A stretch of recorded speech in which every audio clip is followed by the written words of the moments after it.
Warahmatullahi wabarakatuh. Allahu akbar, Allahu akbar, Allahu akbar, Allahu akbar, Allahu akbar, Allahu akbar, walillahil ilham. Selamat Hari Raya, maaf zahir batin. Tuan-tuan, hari ini adalah hari ceria, hari yang kita meraihkan kemenangan setelah sebulan kita berjuang sepanjang bulan Ramadan. Baik tuan-tuan dan puan-puan, hari ini 1 Syawal. Kita tetap juga ada tazkirah 5 minit berdasarkan buku beri 2 minit.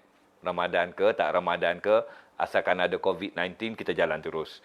Sebabnya isu dia, kerana kita kena duduk di rumah, ada masa. Tetapi saya percaya, pada hari ini, tak adalah seramai macam hari-hari sebelumnya kerana ibu-ibu lah. Sebab saya tahu 75% follower saya wanita. Daripada 100,000 tu, 75,000 adalah wanita. Jadi wanita sekarang ni saya percaya sibuk di dapur.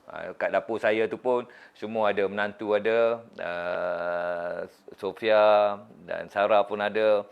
Saya nampak daripada tadi tu tetaplah raya ni tetap macam samalah dari segi makanannya. Nampak nasi biryani, nampak ketupat palas, kemudian ada ketupat nasi impit. Kalau orang mana ya dia panggil nasi tekan dan lemang, ada biryani, ada semua. Kerana kami pun akan menerima tetamu juga pada pukul 11 nanti. Oh, tapi kena isi borang lah. Di Kondo Kemuncak ni agak susah sikit ya, orang nak masuk. Jadi tuan-tuan dan puan-puan, dalam ingatan saya lah, sepanjang kita dialah sampai dah usia 56 tahun, Hari Raya ni memang sangat special lah. Pada zaman-zaman dulu, mercun dengan bunga api bagi budak-budak lah. Seronok je, keluar je. Lepas saja berbuka, keluar rumah main mercun. Tapi sekarang ni dah kurang sikit pasal dah ada kefahaman ya. Dalam kita meraihkan sesuatu, janganlah sampai kita membazir, sampai kita melakukan perkara yang sia-sia. Tapi perkara-perkara macam ni susah nak kita bendung lah. Pasal keseronokan anak-anak kita. Dari satu seginya mungkin, tak tahulah saya, meraihkan anak-anak ni. Itulah dia keseronokan dia. Baik. Jadi sebelum kita mula, lama dah tak ada pesanan penaja. Okey, hari ni nak cerita sikit ya, pada hari 1 Syawal ini, tentang satu program di Universiti Kuala Lumpur. Tuan-tuan, kalau anak tuan-tuan, dia punya SPM tu bukanlah kata tak berapa, tapi okeylah, tapi tak berapa bagus, tapi nak jalan pantas. Nak program degree, nak jalan pantas ya, lepas SPM nak jalan pantas. Bukan tak bagus, ada dia punya syarat-syarat dia. Tuan-tuan boleh memohon kursus persediaan. Contohnya kursus persediaan bisnes di Universiti Kuala Lumpur. Habis tahun terus boleh melompat masuk degree. Jadi pendeklah. Ada setengah tu jalan dia kena ambil diploma. Diploma 3 tahun. Baru boleh masuk degree. Tapi masa ambil degree tu banyaklah pengecualian dapat. Tetapi yang ini daripada SPM, foundation dan terus melompat masuk dalam Universiti Kuala Lumpur. Yuran untuk masuk foundation ni di Universiti Kuala Lumpur, saya baru tanya semalam. Lebih pada 10,000, 14,000 kalau tak silap saya lah.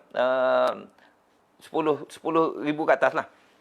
Tetapi UniKL kata tak apa. Bayar 4,000 cukup. Program ni jadi daripada nilai dia 10-14,000 tadi, bayar 4,000 cukup. Tetapi ada satu syarat. Syarat apa? Bila dah lulus nanti, kena belajar di Universiti Kuala Lumpur. Program degree. Masa program degree, tak kira lah berapa yuran dia, boleh minta marah. Sebab marah ni, UniKL ni bilik marah 100%. Tuan-tuan, masa foundation ni kena cari sendiri duit. Sebab apa? Dia tak ada bantuan pinjaman dari sudut tersebut lah. Okey? Habis. Itu tugas hakiki saya. Memperkenalkan Universiti Kuala Lumpur. Kalau tuan-tuan ada nak masuk, kontak saya. Nanti saya akan salurkan kepada pegawai yang bertugas. Alright. Tuan-tuan, saya tengok tuan-tuan. Ini samping ini, tak nampak muka kan? Tapi nampak samping. Samping ini khusus daripada Brunei.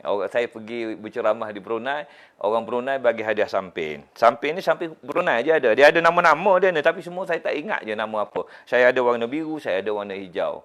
Ada satu lagi. Ada 3 semuanya. Ini Masya Allah. Dan samping ni mahal. Saya tak mampu nak beli. Tetapi orang Brunei ni dia baik-baik saja. Hari ni ada tak orang Brunei? Kalau ada orang Brunei, perkenalkan pada Roza. Roza nak bagi hadiah.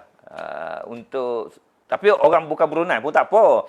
Tapi kalau ada orang Brunei, tulis kat situ, saya Brunei. InsyaAllah kita hantar buku, dia mahu daku ke sana. Sebab apa? Dalam buku dia mahu daku ke sana, Roza ada tulis, kisah di Brunei. Baik tuan-tuan, dah lah. Panjang pula cerita hari ni. Ini ceria lah, ceria, seronok. Tajuk kita pada hari ini, ujian, bab 30. Kita patah balik. Semalam bab 33, ujian 1 Syawal. Sepatutnya kita bermula dengan bab 30 ni, ujian. Ini barulah bersambung balik. Bab 30, ujian. Okey. Apakah yang dikatakan ujian? Masa saya nak berhijrah ke Madinah pada tahun 2011 ya. Orang UiTM Johor tanya saya, Prof nak hadiah apa? Saya kata saya nak bagi satu syarahan. Kalau boleh panggil semua orang. Panggil orang satu Malaysia panggil. Satu syarahan perpisahan. Jadi pada malam tersebut saya ada tulislah di Facebook saya. Saya tanya kepada follower saya, tanya, tuan-tuan, tolong bagi tahu apakah satu ujian yang paling besar dalam hidup kita. Ujian yang paling besar dalam hidup tuan-tuan. Satu cukup, saya nak satu je. Yang paling besar. Jadi ramailah orang yang menjawabnya. Ceritalah apa dia, macam kematian, ayah kita, mak kita meninggal. Kita sayang sangat mak kita, ayah kita. Macam saya, ayah mak saya dah tak ada dah. Abah, bapa mentua pun tak ada, tinggal mak je seorang. Kemudian ujian tentang penyakit kronik. Ada sanak saudara yang kena kanser ke, kena dialisis ke, jantung ke, ataupun kita sendiri yang kena. Itu ujian besar tu. Okey. Dan apa lagi? Yang ni kurang sikit, tetapi banyak berlaku dalam kehidupan kita. Ujian apa? Tak dapat naik pangkat. Ada orang tulis macam tu. Dia kata dia dah bagus dah, dia yang paling best, dia yang paling ni. Tapi dia kata orang yang dapat tu, orang yang baik dengan bos. Ada lah, dia kata macam tu. Mulut popek kan. Dia kata, alah dia kuat kaki bodek apa semua. Jangan kata macam tu. Jangan. Sebab apa? Ada 80 ayat lebih dalam Quran. Allah kata apa? Aku yang bagi rezeki. Ikut aku lah. Nak bagi siapa? Ikut dia. Engkau bodek ke? Engkau tak bodek ke? Kalau aku tak bagi, tak bagi. Jadi jangan mulut kita tu pandai-pandai nak bercakap macam tu ya. Macam nak mengambil alih kerja Tuhan pula. Dia dapat rezeki dia, kita kata apa? Alhamdulillah lah. Tapi bagi setengah orang, itulah ujian yang paling besar. Dia rasa dia dah kerja kuat. Dia rasa dia deserve. Pasal apa? Pasal kita kerja tu kena pangkat lah tu. Okey. Jadi bila timbullah perasaan macam tu. Apa lagi? Gagal exam, muflis. Ramai orang yang ni sekarang ni. Ini ujian ni, ujian COVID-19 ni, ramai banyak bisnes tak jalan. Tuan-tuan dan puan-puan, masya-Allah, subhanallah. Jadi kesemua jawapan itu saya kumpulkan, besok saya nak present dan kemudian saya kaji semua, saya tengok ya Allah, tak ada satu pun yang yang saya nak ujian yang saya nak orang nyatakan ditimbulkan. Yalah, kita sebagai pensyarah ni, kita tanya soalan, kita dah ada jawapan tuan. Kalau jawapan tak serupa dengan kita, macam tak best lah. Okey. Jadi bila saya berjumpa dengan masyarakat pada masa tersebut, saya pun kata, tuan-tuan sebut ujian-ujian ini bagi saya taklah besar sangat. Tak ada seorang pun yang sebut ujian dia tidur. Pasal apa? Kerana tidurlah, tak boleh bangun solat subuh berjemaah pergi ke masjid. Dia dah bangun dah jaga dah. Oh, tidur sekejap lagi ya. Itu kes macam tu. Kalau kes tidur tak sedar, tak apa. Ini kes dah bangun. Pom, tidur, terlepas. Pasal apa? Solatlah yang pertama sekali akan dihisap besok. Jadi kalau itu yang kita tak kata sebagai satu ujian, Masya Allah, subhanallah, Allahu Akbar, hurra lah. Tuan-tuan, saya selalu cerita, masa banjir besar di Seramat dulu, orang dipindahkan ke satu masjid, di satu sekolah agama. 50 meter, masjid. Masuk azan Zuhur, tak pergi semayang ke masjid. Orang lelaki ya, perempuan tak apa. Solat di awal waktu. Habis Allah bagi ujian macam mana, dan kau nak suruh mati dulu, baru nak pergi ke masjid, contoh. Tak. Jadi, Masya Allah, subhanallah. Ada orang kata, yang saya tulis kat sini, ujian ayah meninggal. Mak meninggal. Mak lah, terutamanya mak. Kita sayang sangat mak. Kasih sayang kita pada mak. Dan kita sayang pada mak kita meninggal, kita kata itu ujian dia. Saya kata, memanglah itu ujian sebab seluruh kehidupan ni ujian. Tetapi yang sebenarnya ujian yang lebih besar apa dia? Rasulullah sallallahu alaihi wasallam bersabda, dia kata apa? Apabila mak kita meninggal, ayah kita meninggal, ialah umat Nabi Adam meninggal. Mak kita meninggal, ayah kita meninggal, dia tinggalkan 3 perkara. Apa dia? Ilmu yang bermanfaat, amal jariah, anak yang soleh yang mendoakan ibu bapa. Ujian yang sebenarnya adalah untuk menjadi anak yang soleh. Tuan-tuan, anak yang soleh itulah ujian. Pasal apa kau tak pergi sembahyang ke masjid, anak lelaki, rumah Allah? Pasal apa orang perempuan tak solat di awal waktu? Pasal apa kau tak jaga aurat dengan sempurna? Jadi anak yang soleh, soleha. Itu yang sebenarnya ujian yang ramai orang tak sedar. Dia rasa ujian yang ini mak tu hilang tu tak ada lah. Ayah kita, mak kita dan kita pasti meninggal, pasti mati. Tak ada seorang pun tak akan mati. Habis kita dah tahu dah kita akan mati. Jadi kenapa pula nak itu kan? Maksudnya bila sampai masa dia tak lambat dan tak cepat sesaat. Jadi tuan-tuan dan puan-puan, masya-Allah. Jadi ujian ni kebanyakan yang diceritakan ni adalah ujian sukar lah. Duka cita ataupun ujian musibah. Sebenarnya seluruh kehidupan kita adalah ujian. Ujian suka pun ada. Contohnya hari raya ni suka kan. Bangun pagi tadi lah. Saya kejut Roza, bangun. Dia pun kata kat saya, pukul berapa dah? Saya kata pukul 4 dah.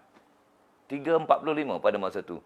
Tak dengar dia kata apa ni, dia ada kunci alarm lah, kunci jam, kunci handphone. Dia kata tak dengar pun. Dia biasa bangun awal lagi. Saya kata itulah ujian malam raya kan. Pasal apa? Biasa kami tidur pukul 11, pukul 10 dah tidur. Malam tadi tidur pukul 1. Pasal apa? Roza dah siap-siap nasi biryani dia, nak bahan-bahan dan sebagainya, tidur sampai pukul 1. Jadi bila tidur pukul 1, ujian dia apa? Nak bangun pagi ya. Tapi ada orang tidur pukul berapa pun, tetap pukul 3 dia bangun. Pasal apa? Bangun ataupun tak bangun itu adalah kuasa Allah. Sebab itu nak tidur kena minta dengan Allah. Cerita dengan Allah, ya Allah Tuhan aku tolonglah, ya Allah aku nak bangun ni pukul 3 pagi, tolong kejutkan aku ya Allah. Kemudian kunci jam juga, usaha juga, berdoa juga. Jadi di situlah dalam kita menghadapi ujian ada jawapan dia. Dia kata apa ya? Pernah kita dengarkan orang kata sabar. Tak boleh. Bolehlah sabar tu, tapi ada kita ikut surah ayat 153. Allah kata apa ya? Wahai sekalian orang yang beriman, mintalah pertolongan kepada Allah dengan bersabar, dengan mengerjakan solat. Sesungguhnya Allah bersama orang yang sabar. Okey, maksudnya solat dan sabar. Sabar tu sebahagian. Tuan-tuan dengar tak bunyi deringan telefon tadi? Itulah bila anak ada kat rumah, dia bukan peduli kita tu. Ujian juga tu. Naik darah menyerinap je. Dia tahu dah ayah nak live ni. Tapi apa jadi? The worst scenario apa? Bunyi bising je lah sekejap. Okey tuan-tuan, kita berhenti kat sini. Selamat Hari Raya, maaf zahir batin. Banyak silap saya ni bila berjumpa dengan masyarakat kan. Sebulan lebih bercakap kepada masyarakat. Berapa ribu orang tiap-tiap hari daripada malam sampai ke pagi sampai ke malam. Mungkin pada pagi ni ada 3-4 ribu. Tetapi nak sampai ke malam jadi 7-8 ribu. Jadi tuan-tuan dan puan-puan, Masya Allah, Subhanallah. Kita berhenti kat sini. Saya nak tanya Roza, dah siap ke nama? Tak apa. Dia kata nama dah ada tapi belum key in. Hari ni kita bagi 10 hadiah Syawal. 10 hadiah Syawal. Tajuk tu biar saya pilih lah ya. Okay. Yang pertama Saifuddin Abdul Rahman. Saifuddin Abu Air Azwa. Dahariah Muhammad Jidin. Rahimah Muda. Apa ni? Hailmi Arha. Nama Facebook ni pelik-pelik semua ni. Nolaili Majid.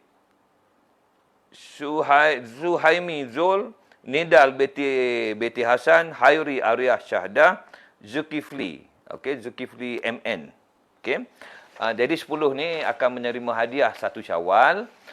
Kontak saya ya, bila saya sebut kontak WhatsApp saya, terus tulis. Saya dapat hadiah pagi ini Ini alamat saya.